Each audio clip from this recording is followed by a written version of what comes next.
ma tahtsin täna teha väikse TikToki oma juustest.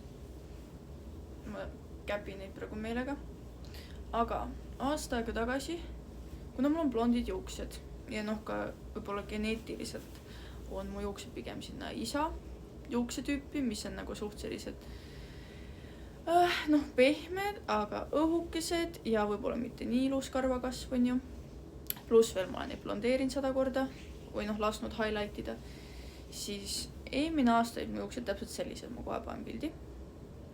Te näete, need on sellised õhukesed, nad olid mega, kuidas ma ütlen eesti keeles, aga inglise keeles on see fritzy, hästi kahused ja mulle see ei meeldi.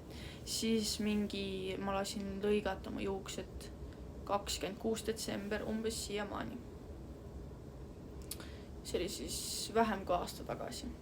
Nüüd need on tagasi kasvanud, aga ma hakkasin jälle vaatama, et need on natuke jälle fritsid, siis ma ostsin kas K18, Olaplexid, värgid ja hakkasin proovima neid, siiamaani proovin.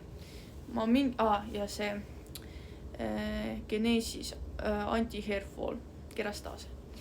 Ja ma olen nüüd neid proovinud ja ma ei tea, kui ma võrdlen eelmise aasta videodega, mis ma postitasin, siis juuksed on tõepoolest ilusamad.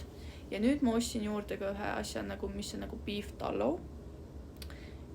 Ma tahtsin seda ka ära proovida, sest et ta ei ole nii kemikaalne nagu need teised igasugused seerumid ja asjad, et vaatame, kuidas see toimib.